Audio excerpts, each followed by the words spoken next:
बच्चों, इस वीडियो में हम आपको पढ़ाएंगे क्लास 9 जीव विज्ञान। इस वीडियो में हम लोगों की टॉपिक है पेशीय ऊतक के प्रकार, टाइप्स ऑफ मस्कुलर टिश्यू।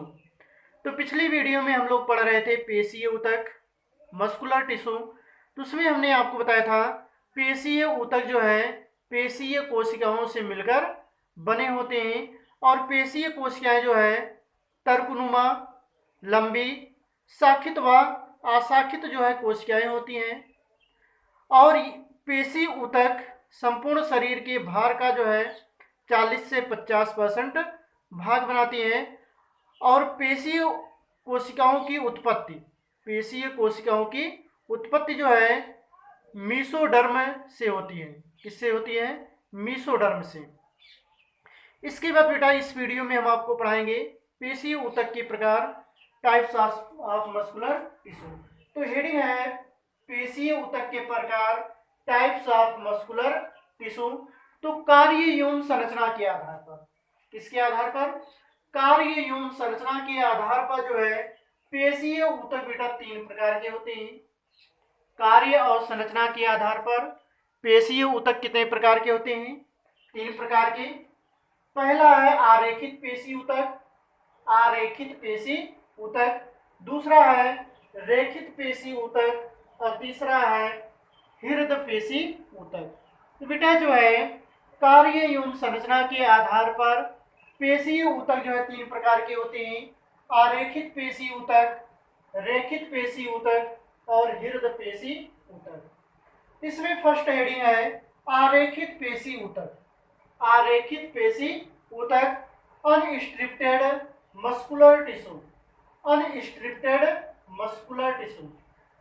बेटा जो है आरेखित पेशी ऊतक को जो है अनैच्छिक पेशियां भी कहते हैं। इसे क्या कहते हैं? अनैच्छिक पेशियां। तो आरेखित पेशी ऊतक को जो है अनैच्छिक पेशी ऊतक भी कहते हैं, या अनैच्छिक पेशियां भी कहते हैं, क्योंकि इसके आकुंचन पर, क्योंकि इसके आकुंचन पर जो है जंतु की इच्छाओं का कोई नियंत्रण नहीं होता है। बेटा आकुंचन मतलब क्या होता है? आकुंचन का मतलब होता है फैलना और सिकुड़ना। तो जब जो है पेशियों में संकुचन होता है या जो है शिथिलन होता है, माने पेशियां जो है फैलती हैं और सिकुड़ती हैं, तो इसके कारण जो है हमारे शरीर के अंगों में जो है गति होता है। क्या होता है?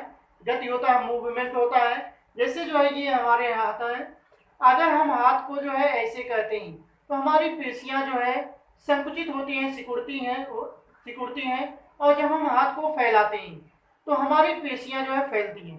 तो जब जो है हमारी पेशियां फैलती और सिकुड़ती हैं, तो इसके कारण जो है हाथ जो है फैलता और सिकुड़ता है, अर्थात इसमें जो मूवमेंट होता है, इसमें जो है गति उत्पन्न होती है। तो बेटा जो है हमारे शरीर में कुछ पेशियां ऐसी होती हैं जिनके जो है आकुंचन पर जंतु की इच्छाओं का कोई नियंत्रण नहीं होता। जैसे हम चाहकर भी जो है उस पर नियंत्रण नहीं कर सकते, है ना।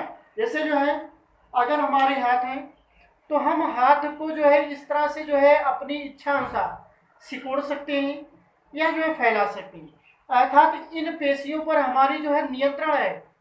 हम जब चाहते हैं इसको जो है फैलाते हैं और जब चाहते हैं इसको जो है सिकोड़ लेते हैं। तो यहाँ पर जो है हमारी इच्छाएं जो है कार्य कर रही हैं। तो ऐसी पेशियां जो हमारी इच्छाओं पर कार्य करती हैं उसे जो है ऐच्छिक पेशियां कहते हैं। उसे क्या कहते हैं?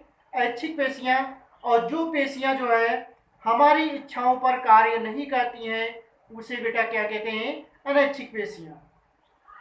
जैसे जो है हमारी जो है आहार नाल, हमारी आहार नाल जिसमें से भोजन होकर जो है हमारे शरीर के अंदर प्रवेश करता है, तो उसमें जो है उसकी भित्तियों में पाई जाने वाली पेशियां क्या होती हैं?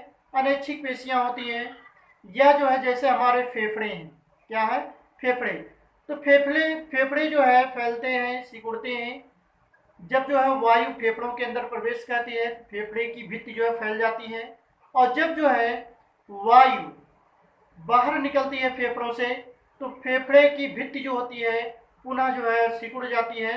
तो यहाँ पर जो है फेफड़े की भित्ति में जो पेशियां पाई जाती हैं ये बेटा कैसी होती हैं, अनैच्छिक पेशियां होती हैं, क्योंकि जो है इनके फैलने और सिकुड़ने पर हमारी इच्छाओं का जो है नियंत्रण नहीं होता है। तो बेटा जो है आरेखित पेशी ऊतक को जो है अनैच्छिक पेशियां भी कहते हैं, क्योंकि इसके आकुंचन पर जंतु की इच्छाओं का कोई नियंत्रण नहीं होता है। ये शरीर की, ये जो है शरीर की जो है आंतरिक अंगों में पाई जाती है। कहाँ पाई जाती है बेटा, आंतरिक अंगों में पाई जाती है। जैसे जो है आहार नाल, आहार नाल, मूत्राशय, पित्ताशय। पित्ताशय बेटा जो है जैसे यकृत है, यकृत के नीचे एक छोटी सी जो है थैलीनुमा संरचना पाई जाती है, जिसे जो है पित्ताशय कहते हैं, गाल ब्लैडर है ना, पित्ताशय। जनन वाहिनियों, जनन वाहिनियों, मूत्र वाहिनियों, श्वास नली, फेफड़े एवं जो है रक्त वाहिनियों की भित्तियों में, एवं रक्त वाहिनियों की भित्तियों में जो है आरेखित पेशी या जो है अनैच्छिक पेशी पाई जाती है।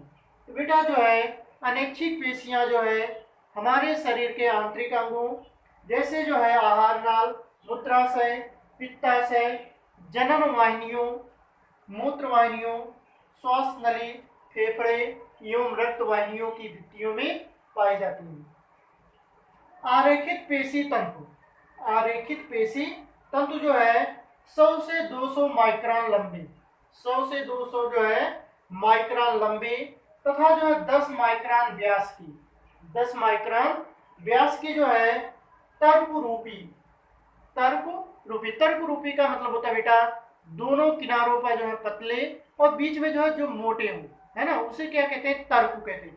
तो तर्क रूपी यूं जो है सक्रिय होते हैं बीच के चौड़े भाग में, बीच के चौड़े भाग में जो है एक बड़ा सा केंद्रक होता है। इसके जो है बीच वाले भाग में जो चौड़ा सा होता है, इसमें एक बड़ा सा केंद्रक होता है।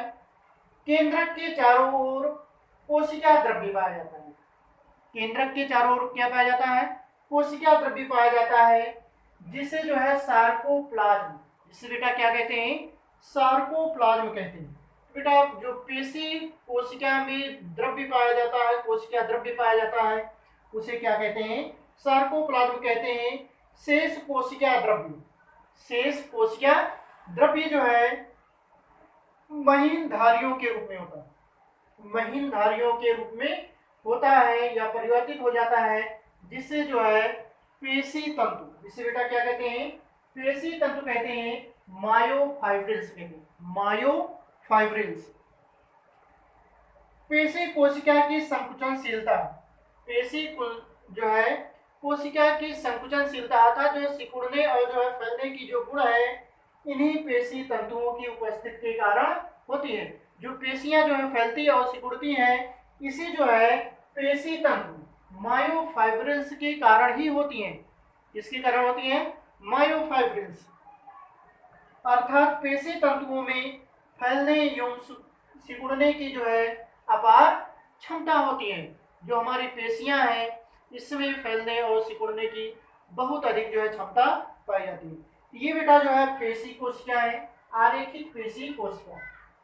ये जो है किसका फिगर है, आरेखित पेशी कोशिका, या इसे जो है अनैच्छिक पेशियां भी कहते हैं। तो इसकी जो कोशिकाएं होती हैं लंबी और जो है तर्कनुमा होती हैं। इसके दोनों किनारे जो है पतले होते हैं। बेटा देखिए ये दोनों किनारे जो है ऊपर के और निचले जो किनारे होते हैं, ये जो है कैसे होते हैं, पतले होते हैं, सक्रिय होते हैं, और बीच का जो भाग होता है उसमें एक बड़ा सा जो है केंद्रक पाया जाता है। ये बेटा जो न्यूक्लियस है, केंद्रक। और इसमें जो अन्य कोशिका द्रव्य होता है ये जो है पतली धारियों के रूप में पाया जाता है। इसे जो है पेशी तंतु कहते हैं, जिसके फैलने और सिकुड़ने से जो है हमारे पेशियों में जो है संकुचनशीलता का जो है गुण आता है। ये जो है पेशी तंतु है, और इसमें जो द्रव्य भरा होता है इसे जो है सार्कोप्लाज्म कहते हैं। ये बेटा जो है इसके अंदर जो द्रव्य भरा होता है कोशिका द्रव्य, इसे क्या कहते हैं, सार्कोप्लाज्म।